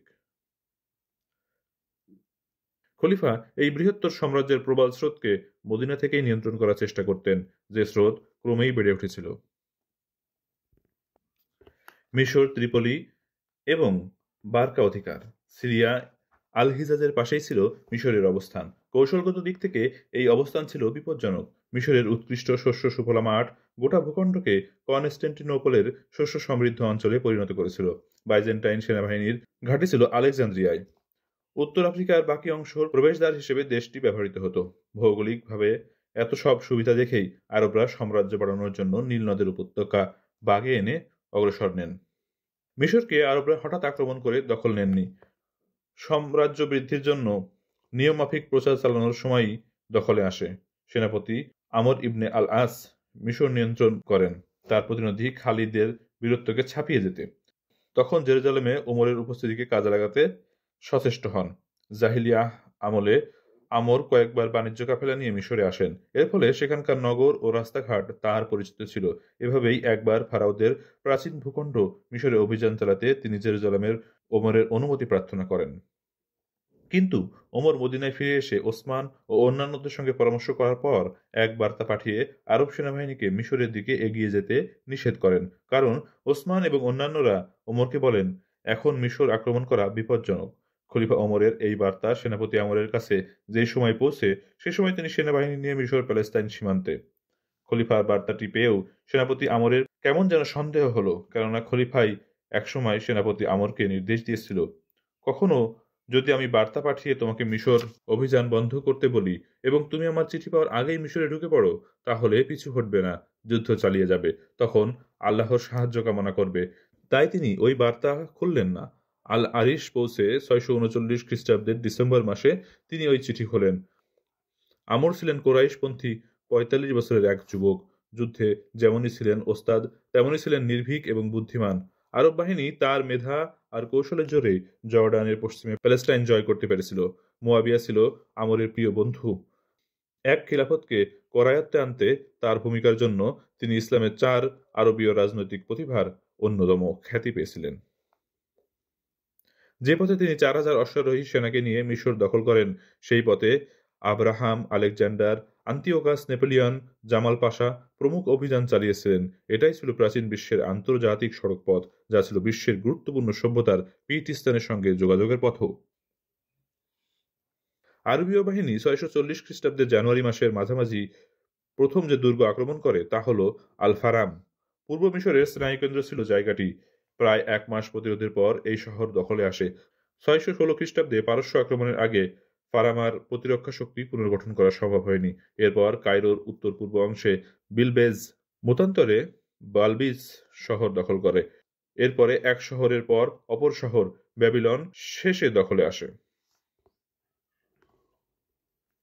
আরবদের ব্যাবিলন অভিযান সেখানকার মানুষজনের মনে যে কি প্রভাব ফেলেছিল তা সাইরাসের দূতের ভাষায় শোনা যাক। এমন এক জনতাকে দেখছি যাদের প্রত্যেকে জীবনের চেয়ে মৃত্যুকেই পছন্দ করে। এদের নম্রতার কাছাকাছি বিশ্বের কোনো প্রান্তের মানুষের রয়েছে বলে আমার জানা নেই। এরা মাটিতে বসেন, হাঁটুতে থালা নিয়ে খেতে অবজ্ঞা করেন না। এদের নেতা যেন এদেরই একজন। এদের মধ্যে উঁচু নিচু শ্রেণীভেদ নেই, প্রভু কৃতদাস পার্থক্য নেই। নামাজের সময় কেউ ফাঁকি দেন না, সবাই মুখ হাত পা ধুয়ে বিনীতভাবে নামাজে মনোযোগ দেন। আল রাউজাই সাইরাসের সঙ্গে সন্ধির জন্য প্রতিনিধি হিসেবে সাইরাসের কাছে যান উবাইদা ইবনে আল সামিত নামে এক নিগ্রো। সাইরাস খুব ব্যথিত হন, বিকল্প 3টি বারবার পাঠ করেন।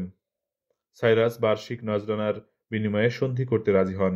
রাজাকে সন্ধির শর্ত জানাতে তিনি তড়িঘড়ি আলেকজান্দ্রিয়া যান, কিন্তু হেরাক্লিয়াস এইসব শর্তে অসন্তুষ্ট সাইরাসকে রাজদ্রোহের অভিযোগে নির্বাসনে পাঠান। ইতিমধ্যে বিনা প্রতিরোধে ব্যাবিলনে অবরোধের 7 মাস পরে আল-জুবের এবং তার সহযোদ্ধারা একটি পরীক্ষার একাংশ বুঝিয়ে দেয়। দুর্গ ঘিরে ছিল এই পরীক্ষা। পরীক্ষা বোঝানোর পর তারা মই লাগিয়ে প্রাচীর টপকে দুর্গে ঢুকে আকস্মাৎ রক্ষীদের আক্রমণ করে সৈন্য সরবরাহ করার জায়গাটি দখল করে। 641 খ্রিস্টাব্দের 6 এপ্রিল ওই দুর্গের কক্ষে কক্ষে প্রতিধ্বনি শোনা গেল, আল্লাহু আকবার। আমর এভাবে বদ্বীপের পূর্ব সীমান্ত দখল করে এনে দ্রুত সর্বোচ্চ ক্ষমতা হাতে নিয়ে ইস্পাত কঠিন নিয়ন্ত্রণ হতে সচেষ্ট হলেন। আধুনিক কালে সাবশির বলা হয় সেই নিকিউর পতন হল 13 মে। সম্ভাব্য হয়ে উঠল এক রক্তাক্ত হত্যা পর্ব। অথচ কনস্টান্টিনোপলের পর বিশ্বের সুন্দরতম এবং শক্তিশালী শহর হিসেবে যার খ্যাতি ছিল, সেই আলেকজান্দ্রিয়া তখনও শান্ত। আরব দেশ থেকে সৈন্যদলে নতুন লোক নিয়োগ করে আমর তার সৈন্যের সংখ্যা বাড়িয়ে প্রায় 20,000 করলেন। এক সকালে আমর স্থির দৃষ্টিতে তাকিয়ে আবিষ্কার করলেন এক অভেদ্য লম্বা প্রাচীর মিশরের রাজধানী এবং তৎসংলগ্ন বন্দরকে ঘিরে রেখেছে। তাছাড়া রয়েছে মাঝে মাঝে রক্ষী মিনার। একপাশে সেই সুউচ্চ সেরাপিয়াম, কোনো এক সময় যেখানে ছিল সেরাপিয়ামের মন্দির আর আলেকজান্দ্রিয়ার বিখ্যাত গ্রন্থাগার। অন্যদিকে সেন্ট মার্কের বিখ্যাত সেই গির্জা, যেখানে এক জুলিয়াস সিজারের স্মরণে ক্লিওপেট্রা সিজার মন্দির নির্মাণ করতে শুরু করেছিলেন, আগাস্টাস যা সমাপ্ত করেন। এরও পশ্চিমে 2 লাল উসওয়ান গ্রানাইট নির্মিত চূড়া। যদিও তা ক্লিওপেট্রা কর্তৃক নির্মিত বলে কথা প্রচলিত রয়েছে, কিন্তু প্রকৃতপক্ষে এই স্থাপত্য কীর্তিটি নির্মাতা হলেন 3য় খুটমোজ। লন্ডনের টেমস নদীর ধারে এই 2 চূড়ার একটি এখন শোভা পায়, অপরটি নিউ ইয়র্কের সেন্ট্রাল পার্কে। 50,000 সৈন্য আলেকজান্দ্রিয়ার সেনাবাহিনীতে মজুদ ছিল। এছাড়া সর্বশক্তি নিয়ে তার সমর্থনে ছিল বাইজেন্টাইন নৌবাহিনী। সংখ্যায় নগণ্য, অস্ত্রশস্ত্রে দুর্বল ছিল আক্রমণকারীরা। তাদের ছিল না কোনো যুদ্ধজাহাজ, ছিল না শহর অবরোধের আধুনিক যন্ত্রপাতি। সামরিক লোকবল যদি হঠাৎ ধ্বংস হয়ে যায়, তবে তা পূরণ করার মতো কোনো উৎসই তাদের ছিল না। 641 খ্রিস্টাব্দে 8 নভেম্বর স্বাধীনভাবে আরবীয়দের জন্য দেশ চালানোর আশায় ব্যাবিলনে আমরের সঙ্গে বিশপ এক চুক্তি সম্পাদন করেন, যাকে আলেকজান্দ্রিয়া চুক্তি বলা হয়। চুক্তিতে সাব্যস্ত হয় কনস্টান্টিনোপলকে সাবালক পিছু 2 দিনারের হারে বার্ষিক নাজরানা দেওয়া হবে। এছাড়া জমিকর বাবদ আদায়ও দেওয়া হবে, কিন্তু একজন বাইজেন্টাইন সৈন্যকেও এই ভূখণ্ডতে ফিরতে দেওয়া হবে না বা কোনো ভূখণ্ড পুনরুদ্ধার করতে দেওয়া হবে না। এই শহর পুরো খালি করে 642 খ্রিস্টাব্দের সেপ্টেম্বরে বাইজেন্টাইন সেনারা চলে গেল। বয়সে তরুণ সম্রাট কনস্ট্যান্স ছিলেন খুব দুর্বল। তিনি এই চুক্তি অনুমোদনের সঙ্গে সঙ্গে আরবদের দিয়ে দেওয়া হলো কনস্টান্টিনোপল সাম্রাজ্যের সুন্দরতম প্রদেশগুলির একটিকে। মদিনায় এই সুসংবাদ ওমর পেলেন এভাবে, আমি একটি নগর দখল করেছি, তবে এই নগরটি সম্পর্কে বিশদ কিছু বলছি না, শুধু এটা বলাই যথেষ্ট, এই নগরে 4,000 অট্টালিকা, 4,000 স্নানাগার, 40,000 করদাতা ইহুদি এবং 400 বিনোদন স্থান এখন আমার হাতের মুঠোয়। খলিফা ওমর রুটি এবং খেজুর দিয়ে আপ্যায়ন করেন ওই বার্তাবাহককে এবং মসজিদের নববীতে এক ধন্যবাদ জ্ঞাপন অনুষ্ঠানের আয়োজন করেন এই বিজয় উপলক্ষে। মৃত্যুর আগে খলিফা ওমরের মনে হলো আমির ঠিকমতো রাজস্ব আদায় করতে পারছে না, তাই তিনি উজান মিশরের দায়িত্ব আবদুল্লাহ ইবনে সাদ ইবনে আবি সারাহকে দিলেন। নতুন খলিফা ওসমান আবার আমরকে ডেকে পাঠিয়ে 646 খ্রিস্টাব্দ নাগাদ ওই আবদুল্লাহকেই সমগ্র মিশরের শাসনকর্তা নিযুক্ত করেন। আবদুল্লাহ ছিলেন ওসমানের বৈমাত্রীয় ভাই। আলেকজান্দ্রিয়া অধিবাসীরা 645 খ্রিস্টাব্দের শেষার্ধে নতুন শাসকের ভারাক্রান্ত হয়ে সম্রাট কনস্ট্যান্সের কাছে অনুরোধ জানালেন পুনরায় এই শহর ফিরিয়ে আনার জন্য। সম্রাট কনস্ট্যান্স আবার আলেকজান্দ্রিয়া দখলের উদ্যোগ নিয়ে এক আর্মেনীয় ম্যানুয়েলের নেতৃত্বে 300 জাহাজ পাঠালেন। তারা আলেকজান্দ্রিয়াকে বাইজেন্টাইনের দখল আনলো প্রায় 1000 আরব সৈন্যকে হত্যা করে। শুধু দখল আনাই নয়, এরপর আলেকজান্দ্রিয়াকে আরব অধিকৃত মিশর আক্রমণের ভিত্তিভূমি হিসেবে ব্যবহার করা হলো। এইসব কাণ্ড দেখে আমরকে আরব শাসকরা আবার মিশরের দায়িত্ব দিলেন। তিনি কিন্তু বাইজেন্টাইন বাহিনীদের বিরুদ্ধে কঠিন প্রতিরোধ গড়ে তোলেন। নিকিউ নামে স্থানে প্রচণ্ড সংঘর্ষ হয়। বাইজেন্টাইন বাহিনীর বহু সৈন্য এই সংঘর্ষে মারা যায়। 646 খ্রিস্টাব্দের ঘোড়ায় আলেকজান্দ্রিয়া আবার আরবের দখলে এলো। ওসমান আলেকজান্দ্রিয়া জয়ের পর আমরই সৈন্যবাহিনীর দায়িত্বে থাকুক যেমন চেয়েছিলেন, তেমনই চেয়েছিলেন অর্থ বিষয়ক দায়িত্বে থাকুক আবদুল্লাহ। এই প্রস্তাবের প্রতিক্রিয়ায় আমর বলেন, এমন হলে আমার অবস্থা হবে সেই লোকের মতো যে গরুর দুধ দোয়ার সময় তার শিশুটিকে ধরে রাখে আর অন্যরা দুধ দুয়ে নিয়ে যায়। এরপর আবদুল্লাহকে খলিফার সহযোগী হিসেবে নেওয়া হয়। আবদুল্লাহ পশ্চিম দক্ষিণ সীমান্তে হানা দিয়ে যুদ্ধ করে লুণ্ঠিত দ্রব্য এনে সাম্রাজ্য সমৃদ্ধ করতে আগ্রহী হন। তিনি দুদিকে সীমানা বৃদ্ধি করেন। প্রথম মুসলিম নৌবহর গঠন তার সর্বোত্তম কৃতিত্ব। তার সঙ্গে সিরিয়ার রাজ্যপাল মুয়াবিয়াও এই নৌবাহিনী গঠনের ব্যাপারে সমান কৃতিত্বের দাবিদার। স্বাভাবিকভাবে আলেকজান্দ্রিয়া হয়ে উঠল মিশরীয় নৌবাহিনীর প্রধান বন্দর। মিশর থেকে কখনো আবদুল্লাহর নেতৃত্বে, আবার কখনো মুয়াবিয়ার নেতৃত্বে সিরিয়া থেকে বাইজেন্টাইন বাহিনীকে আক্রমণ করা হতো। সাইপ্রাস মুয়াবিয়ার দখলে আসে 649 খ্রিস্টাব্দে। সাইপ্রাস ছিল তখন কাবরাস। সিরিয়া উপকূলের গা ঘেঁষে অপর বাইজেন্টাইন নৌবাহিনীর গুরুত্বপূর্ণ ঘাঁটি। ফলে বিপদাশঙ্কাও ছিল। মুসলিম বাহিনীর নৌযুদ্ধে প্রথম উল্লেখযোগ্য সাফল্য এটাই, এবং এর মধ্য দিয়ে এই বদ্বীপ মুসলিম রাষ্ট্রের আওতায় আসে। পরের বছর সিরিয়া উপকূলের নিকটবর্তী আরেওয়াদ দখলে আসে। শক্তিমান গ্রিক নৌবহরকে 652 খ্রিস্টাব্দে আবদুল্লাহ আলেকজান্দ্রিয়া থেকে বিতাড়িত করেন। 2 বছর পর মুয়াবিয়া ক্যাপ্টেন রোডসের দেশে লুটতরাজ চালান। বাইজেন্টাইন নৌবাহিনীর 500 জাহাজকে 655 খ্রিস্টাব্দে মুয়াবিয়ার নেতৃত্বে সিরিয়া ও মিশরের যৌথ নৌবহর আর আবদুল্লাহ মিলে ধ্বংস করে। এই ধ্বংসকাণ্ড ফিনিক্সের কাছে লিসিয়ান উপকূলে ঘটে। এই যুদ্ধে সম্রাট দ্বিতীয় কনস্ট্যান্স অল্পের জন্য প্রাণে বেঁচে যান। আরব ইতিহাসে এই যুদ্ধ জু আল সাওয়ারি নামে পরিচিত, অর্থাৎ মাস্তুল যুদ্ধ। যদিও এই যুদ্ধ বাইজেন্টাইন নৌবাহিনীকে চ্যালেঞ্জের মুখে দাঁড় করিয়েছিল, তবুও অভ্যন্তরীণ বিশৃঙ্খলার কারণে মুসলিম বাহিনী পুরোপুরি বিজয় লাভে ব্যর্থ হয়। তাদের জয়ের মূল লক্ষ্য ছিল কনস্টান্টিনোপল। মুসলিম বাহিনীর সেই অভিষ্ট সাধনেও সমর্থ হয়নি। মিশরের পতনের ফলে বাইজেন্টাইনের পশ্চিম সীমান্তের প্রদেশগুলির প্রতিরক্ষা অনিশ্চয়তায় পড়ে। একই সঙ্গে উপর্যুপরি আলেকজান্দ্রিয়ায় আক্রমণ ওইসব প্রদেশগুলির জয়ই ত্বরান্বিত করে। আলেকজান্দ্রিয়ায় প্রথম পতনের পর এবং তার পশ্চাৎভাগ সুরক্ষিত রাখতে আমর স্বভাবসিদ্ধ ভঙ্গিতে অশ্বারোহী বাহিনীকে পশ্চিম মুখের নিকটবর্তী পেন্টাপোলিসে পাঠান। তার সেনাদল বিনা প্রতিরোধে দখল করে নিল বারকা। পাশাপাশি তিনি লাওয়াতাহ সহ ত্রিপলির বারবার উপজাতিদের সহযোগিতা পান। ত্রিপলির মধ্য দিয়ে আমরের উত্তরাধিকারী আবদুল্লাহ এগিয়ে গেলেন। তিনি ইফ্রিকিয়ার একটি অংশ দখল করে নেন। ইফ্রিকিয়ার রাজধানী ছিল কার্থেজ। এই কার্থেজকে নাজরানা হিসেবে পেলেন তিনি। ওসমান পৌতলিকতায় বিশ্বাসী বর্বরদের সাম্রাজ্যের অন্তর্ভুক্ত করেন। তাদের শাস্ত্রসম্মত পূর্ণ সম্মান না দিতে পারলেও তিনি জিম্মির সম্মান দেন। তাছাড়া দক্ষিণে নুবিয়াকে দখল করতেও চেষ্টা চালানো হয়। এখনকার অধিবাসীরা সব দিক থেকেই আরবীদের মতো ছিলেন।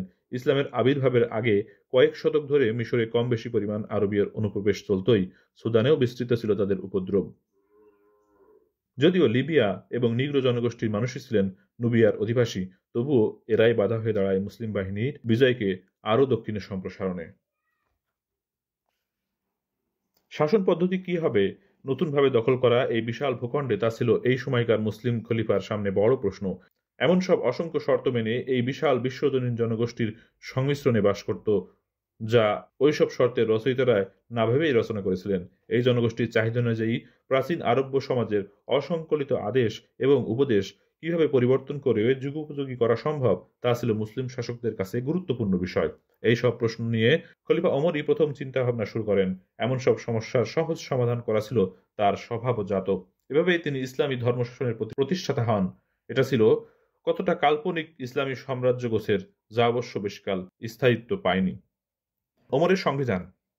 ওমরের তত্ত্বকথা ছিল এই উপদ্বীপে মুসলিম ধর্মমত সর্বদা অগ্রাহ্য হয়েছে, তাই তিনি প্রচণ্ড ক্ষোভে এবং পুরনো কোনো চুক্তির প্রতি শ্রদ্ধা না দেখিয়ে 635 থেকে 636 খ্রিস্টাব্দে এই ভূখণ্ড থেকে অন্য অনেকের সঙ্গে খাইবার ও ইহুদিদেরও বিতাড়িত করেন।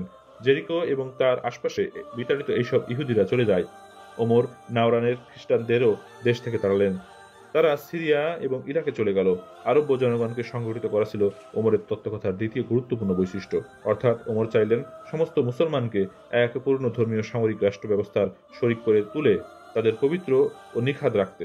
এজন্য তিনি অনারব মানুষগুলোকে সম অধিকার বা নাগরিকত্ব দিতেও রাজি হলেন না। ঠিক হলো, আরব মুসলমানরা এই উপদ্বীপের বাইরে কোনো জমির মালিক হবেন না বা চাষবাস করবেন না।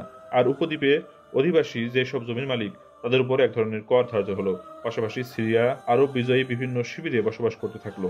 এইসব শিবির ছিল আল জাবির, হিমস, আমওয়াস, তাবারিয়া, আল্লুদ এবং ফিলসাতিন অর্থাৎ ফিলিস্তিন জেলায়। ইরাকে নতুনভাবে নির্মিত আলকুফা এবং বসরাই তাদের প্রধান দপ্তর। নিজ নিজ পেশা এবং চাষবাস নিয়েই রইলেন দখল করা ভূখণ্ডের অধীনস্থ মানুষজন। তারা দ্বিতীয় শ্রেণীর নাগরিকের মর্যাদা পেতেন। এইসব প্রজাদের মুসলমানদের কল্যাণে কাজে লাগানোর জন্য সংরক্ষিত রাখা হতো। এমনকি অনারবকেও ইসলাম ধর্ম গ্রহণ করলেও তিনি আরবিয়া মুসলিমের সমান অধিকার বা সুযোগ সুবিধা পেতেন না। ওমর তার পরিষদে পরামর্শে আর যে ঘোষণা করেছিলেন তা হল একমাত্র অস্থাবর সম্পত্তি ও যেসব বন্দীকে যুদ্ধে জিতে পাওয়া যেত তা নিয়েই গনিমত গঠিত হবে। যোদ্ধাদের বা সৈন্যদের সম্পত্তি বলতে এটাই ছিল। কিন্তু জমি তারা ভোগ করতে পারত না। জমি এবং প্রজাদের থেকে সংগ্রহ করা সমস্ত অর্থ নিয়ে গঠিত হতো ফাই, এবং তা ছিল সমগ্র মুসলমানদের জন্য। ফাইয়ের অন্তর্ভুক্ত যে কোনো জমি চাষ করলেই জমি কর দিতে হতো। এমনকি সেই কৃষক ইসলাম ধর্মে ধর্মান্তরিত হলেও রেহাই পেতেন না। এইসব রাজস্ব কোষাগারে জমা হতো। এই অর্থ থেকে প্রশাসন খরচ এবং যুদ্ধের খরচ চালানোর পর যা বাঁচত তা মুসলিমদের মধ্যে ভাগ করে দেওয়া হতো। এই ভাগ করার কাজটা যথাযথভাবে করতে আদমশুমারি জরুরি হয়ে পড়ল। পৃথিবীতে এভাবে রাষ্ট্রীয় রাজস্ব সমবন্টনের উদ্দেশ্যেই প্রথম আদমশুমারি শুরু হয়।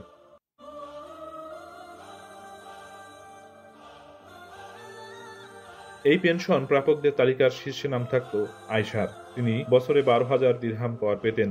মোহাম্মদের পরিবারের পরে নাম থাকত মুহাজির বা দেশান্তরী এবং তাদের সঙ্গপাঙ্গদের। তাদের পূর্বসূরীরা যেরকম পেশায় ছিলেন সেই মতো তারা প্রত্যেকেই বছরে 4,000 থেকে 5,000 দিরহাম পেনশন পেতেন। তালিকায় সর্বনিম্নে ছিলেন আরব্য জনগণ। কে কতকাল সামরিক বাহিনীতে চাকরি করেছেন এবং কোরআনে জ্ঞাত কত বেশি, এই নিরিখে এদের পেনশনের হার নির্দিষ্ট হতো। তবে যে কোনো সাধারণ যোদ্ধা বছরে 500 থেকে 600 দিরহাম পেতেন। এমনকি মহিলা, শিশু এবং অনুচরদের নামও এই তালিকায় ছিল। সেনাবাহিনী। যুদ্ধের সেনাবাহিনী ছিল উম্মাহ বা সমগ্র দেশবাসী। সেনাবাহিনীর আমির বা কমান্ডার ইন চিফ ছিলেন আল মদিনার খলিফা। তিনি আবার তার লেফটেন্যান্ট বা জেনারেলদের দায়িত্ব বন্টন করে দিতেন।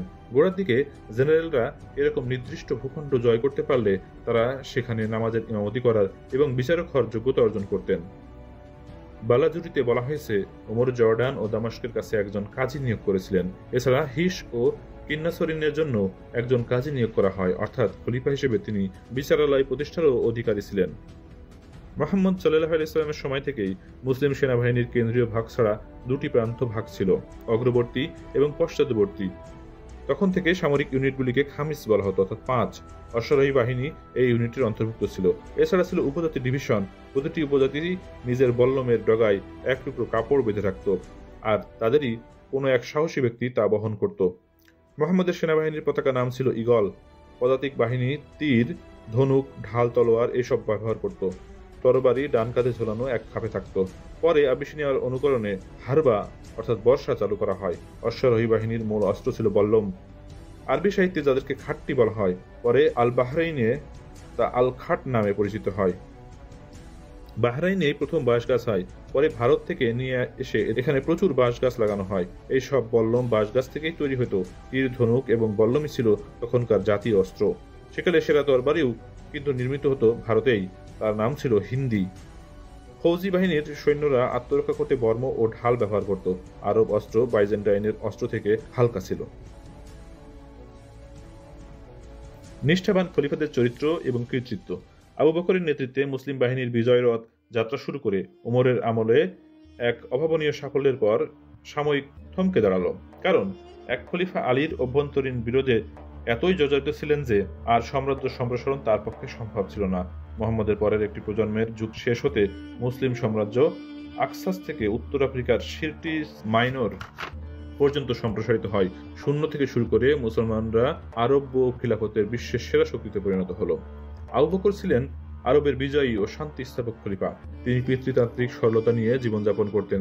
তার আমলে প্রথম 5 মাসে তিনি প্রতিদিন আল-সুনাহ থেকে মদিনায় আসা যাওয়া করতেন। অথচ এই সময় তিনি কোনো আনুতোষিকও পাননি, কারণ তখন রাষ্ট্রের প্রায় কোনো আয়ও ছিল না। তিনি মুহাম্মদের মসজিদে উঠানে বসে রাজকার্য পরিচালনা করতেন। তার যোগ্যতা এবং জামাতা মুহাম্মদের প্রতি তার দৃঢ় আস্থাই তাকে ইসলাম ধর্মের অত্যন্ত আকর্ষণীয় চরিত্রে পরিণত করে। এই গুণের জন্যই তিনি আল সিদ্দিক অর্থাৎ বিশ্বাসী উপাধি পান। চারিত্রিকগতভাবে তাকে যেভাবে ভাবা হতো তার চেয়ে অনেক বেশি দৃঢ়তা এবং সাহস তার ছিল। শারীরিকভাবে তার সুদর্শন চেহারা, নির্মেদ সুঠাম দেহ ছিল ঈর্ষণীয়। তিনি তার দাড়িতে কলপ করতেন আর হাঁটতেন নতমুখে। তার উৎসাহী প্রতিভাবান উত্তরাধিকারী হচ্ছেন ওমর। তিনি সরল এবং মিতব্যয়ী, লম্বা চওড়া সুঠামদেহী টাক মাথার ওমর খলিফা হওয়ার পরেও বেশ কিছুকাল নিজস্ব ব্যবসা চালাতেন। তিনি সারা জীবন বেদুইন শিখদের মতো অনাড়ম্বর জীবনযাপন করতেন।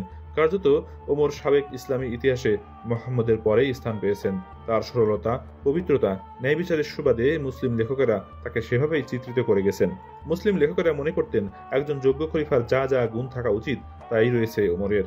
তার উত্তরাধিকারীরা সত্যই তার মহৎ চরিত্র মেনে নেওয়ার চেষ্টা করেছেন। শুনেছি তার একটি মাত্র জামা ছিল আর একটি মাত্র আংরাখা ছিল, দুটি ছিল বহুবার সেলাই করা। তিনি ঘুমোতেন খেজুর পাতার তৈরি বিছানায়। ন্যায় বিচার, ইসলাম পবিত্রতার প্রতিষ্ঠাতা এবং ইসলাম ও আরবীদের প্রতিপত্তি এবং নিশ্চয়তা রক্ষা ছাড়া অন্য কোনো বিষয়ে তার বিন্দুমাত্র আগ্রহ ছিল না। আরবি সাহিত্যে ওমরের কৃতিত্বের প্রশংসা করে বহুবার কাব্য লেখা হয়েছে।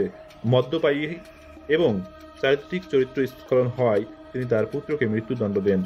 একবার এক বেদুইন কারো কাছে অত্যাচারিত হয়ে ওমরের কাছে সাহায্যের জন্য আসেন। হঠাৎ উত্তেজিত হয়ে সেই বেদুইনকে ওমর বেত্রাঘাতে নির্দেশ দেন। এরপরেই নিজের ভুল বুঝতে পেরে ওমর চিন্তিত হয়ে ওই বেদুইনের কাছে বলেন, যতবার তোমাকে বেত মারা হয়েছে ততবার বেত তুমি আমাকে মারো। কিন্তু ওই বেদুইন তাতে রাজি হন না। তখন ওমর এই স্বীকারোক্তি করতে করতে বিষণ্ণ চিত্তে ঘরে ঢোকেন। ওহে আল খাত্তাবের পুত্র, তুমি যত বিনয়ী হবে আল্লাহ তোমাকে তত ভালোবাসবে না। তুমি বিপথে গেলে আল্লাহ তোমাকে ঠিক মতো চালিত করবেন। তুমি দুর্বল হলে আল্লাহ তোমাকে শক্তি যোগাবেন। এভাবে তিনি জনগণের প্রতি দৃষ্টি রাখেন। আর তাদের কেউই যখন এসে তোমার সাহায্য চাইবে তুমি তাকে আঘাত করবে, তাহলে প্রভুর কাছে তুমি মুখ দেখাবে কি করে?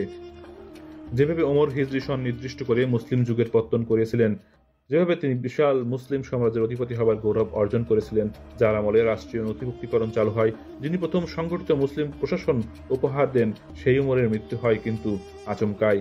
644 খ্রিস্টাব্দের 3 নভেম্বর এক খ্রিস্টান পার্সির কৃতদাসের বিষ মাখানো ছুরি দিয়ে তাকে হত্যা করা হয়। হত্যার সময় তিনি নামাজের জামাতে উপস্থিত ছিলেন। সাম্রাজ্য অধিপতি হিসেবে ওমরের যখন সবে বিখ্যাত হয়ে উঠেছেন তখনই তিনি খুন হন। পরবর্তী খলিফা ওসমান মনে করতেন আল্লাহর কথা মানেই অপরিবর্তনীয়। ওসমানের আমলে ইরান, আজারবাইজান এবং আর্মেনিয়ার কিয়দংশ মুসলিম সাম্রাজ্যের দখলে আসে। ওসমান ছিলেন পবিত্র পুরুষ, তবে তার লোভী আত্মীয় স্বজনকে বাধা দেওয়ার মতো দৃঢ়তা তার ছিল না। বৈমাত্রের ভাই আবদুল্লাহ ছিলেন মুহাম্মদের শ্রুতি লেখক। তিনি কোরআনের রহস্য উদ্ঘাটন পূর্বের পাণ্ডুলিপি বিকৃত করেছিলেন বলেই অভিযোগ রয়েছে। মুহাম্মদ মক্কা দখলের সময় যে 10 জনের নাম আইন বহির্ভূত বলে ঘোষণা করেন তার নামও ছিল সেই তালিকায়। ওসমানের সৎ ভাই আল ওয়ালিদ ইবনে উকবা মুহাম্মদের মুখে থুতু ছিটিয়েছিলেন এবং পরবর্তীরা তাকে দোষারোপ করেছেন। অথচ তাকেই ওসমান আল কুফার রাজ্যপাল নিযুক্ত করেন। ওসমানের চাচাতো ভাই মারওয়ান ইবনে আল হাকাম ছিলেন উমাইয়া খলিফার উত্তরাধিকারী। তাকে ওসমান দিওয়ান বিভাগের দায়িত্বে নিযুক্ত করেন। এছাড়া মাত্রাহীন স্বজন পোষণ করে উমাইয়া বংশের অনেককে তিনি গুরুত্বপূর্ণ রাজপদে নিযুক্ত করেন। এছাড়া খলিফা নিজেও রাজ্যপালের অথবা তাদের কর্মচারীদের উপহার গ্রহণ করতেন।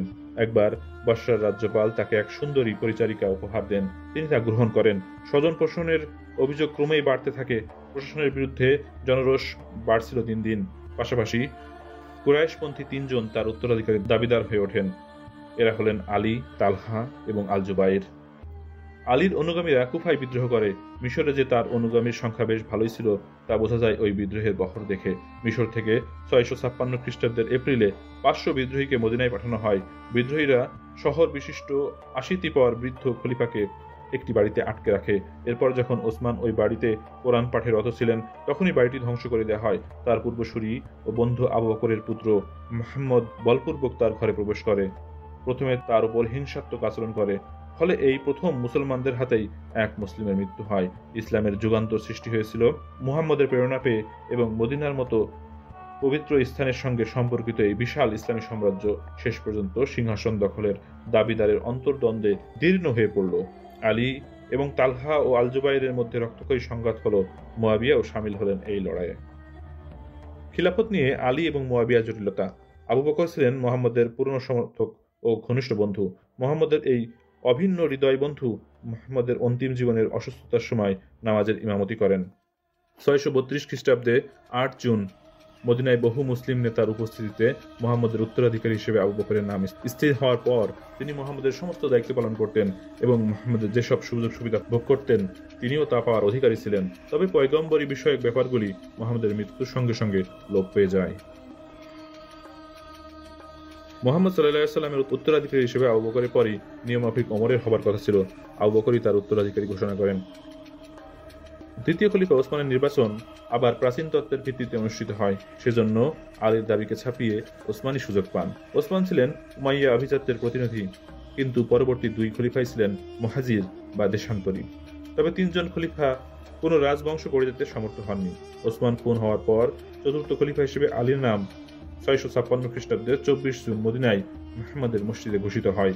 কার্যত সমগ্র মুসলিম দুনিয়া থেকে তার উত্তরাধিকার স্বীকৃতি পায়।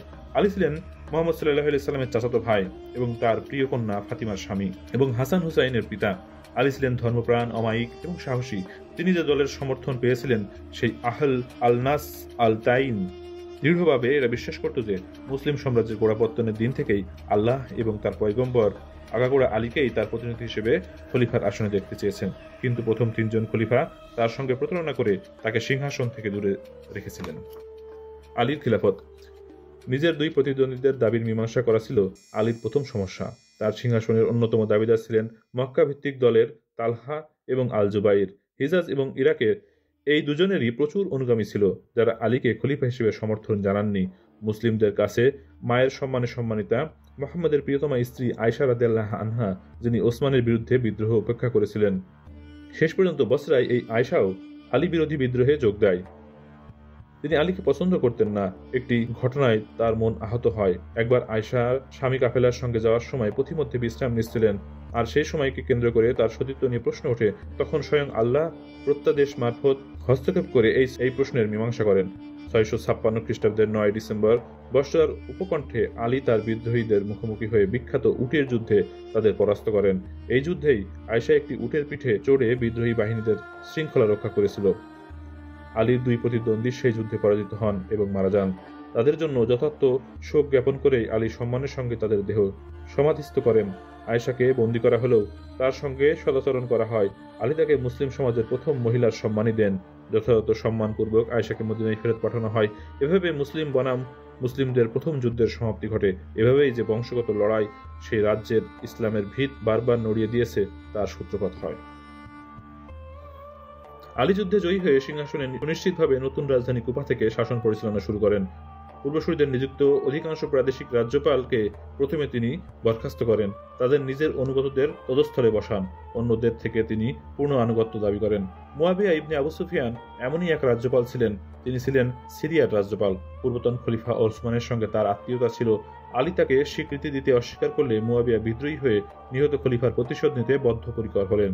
দামাস্ক মসজিদে মুয়াবিয়া সবার সামনে খুন হওয়ার পূর্বতন খলিফা ওসমানের রক্তমাখা জামা এবং বাধা দিতে আসা স্ত্রী নাইলার কর্তৃত আঙুল দেখালেন।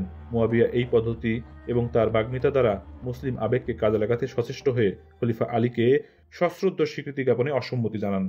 আলীকে কণ্ঠাসা করতে তিনি এক উভয় সংকট প্রস্তাব আনেন। পয়গম্বরের উত্তরসূরিদের ঘাতকদের হাজির করুন, অথবা দুষ্কর্মে সহযোগিতার দায়ভার স্বীকার করে নিন, যার অর্থ দাঁড়ায় খিলাফতে অযোগ্য বলে বিবেচিত হওয়া। অনেকটাই ব্যক্তিগত এবং পারিবারিক কারণে আলীর সঙ্গে তার বিরোধিতা ছিল।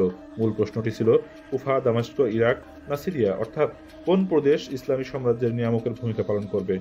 আলী খলিফা হয়ে মদিনা ছেড়ে কুফায় চলে যান 656 খ্রিস্টাব্দে। আর কখনো সফরেও মদিনায় আসেননি। স্বাভাবিকভাবে মদিনা এই নিয়ামক ভূমিকায় আসার প্রতিদ্বন্দ্বিতায় টিকে থাকতে পারেনি। পরে উত্তরাঞ্চল সমগ্র মুসলিম সাম্রাজ্যের কেন্দ্রবিন্দু হয়ে পড়ে।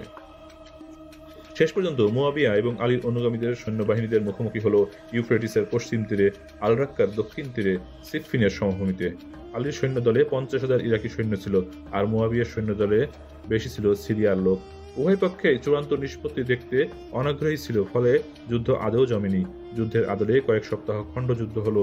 চূড়ান্ত যুদ্ধ হয় পরে 657 খ্রিস্টাব্দের 28 জুলাই। মালিক আশতার তার নেতৃত্বে এই যুদ্ধে যখন আলীর সেনাবাহিনীর বিজয় প্রায় হাতের মুঠোয়, তখন যুদ্ধ বন্ধ করতে মুয়াবিয়ার সেনাবাহিনীর চতুর সেনানায়ক আমর ইবনে আল আস প্রতারণার পথ বেছে নিলেন। হঠাৎ দেখা দিল যুদ্ধক্ষেত্রে সৈন্যদের বল্লমের ফলায় কোরআন ঝুলিয়ে উঁচুতে তা তুলে ধরেছেন, অর্থাৎ কোরআনের সিদ্ধান্তকেই তারা ঊর্ধ্বে তুলে ধরেছেন। ভাবে ভাবে তা বোঝানোর চেষ্টা করল। এতেই আকস্মিকভাবে দুপক্ষের বিদ্বেষ মুছে গেল। সরল হৃদয়ে আলী মুয়াবিয়ার সঙ্গে মীমাংসায় রাজি হলেন এবং দুই মুসলিম বাহিনীর মধ্যে রক্তক্ষয়ী সংঘাত প্রতিহত হল। স্থির হল মীমাংসা হবে আল্লাহর কথার অনুযায়ী। আবু মুসা আল আশারিকে আপাত সূত্রে অনুযায়ী খলিফা তার ব্যক্তিগত প্রতিনিধি নিযুক্ত করলেন। এই লোকটি ধার্মিক ছিলেন, কিন্তু আলীর প্রতি তার আনুগত্য ছিল নাতিশীতোষ্ণ।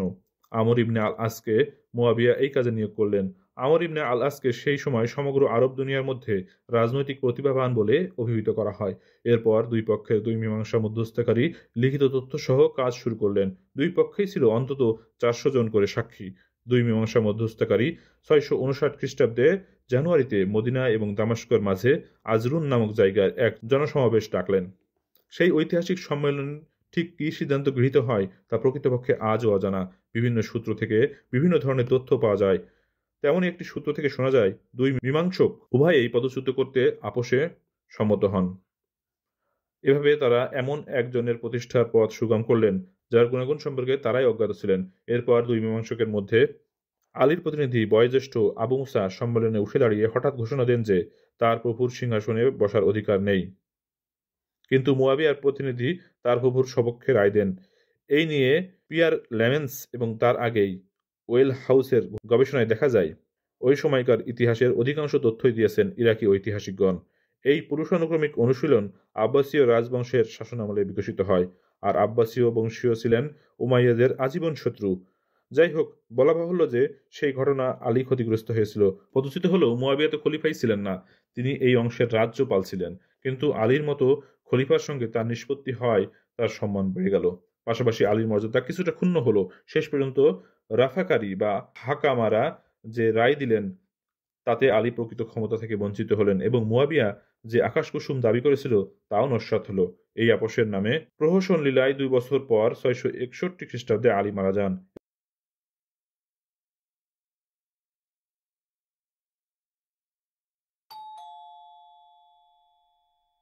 শেষ হলো আরবের ইতিহাস বইটির 3য় পর্ব। পরবর্তী পর্বে আমরা উমাইয়া খেলাফত সম্পর্কে জানব। খুব শীঘ্রই আমরা পরবর্তী পর্বগুলো প্রকাশ করতে পারবো ইনশাআল্লাহ।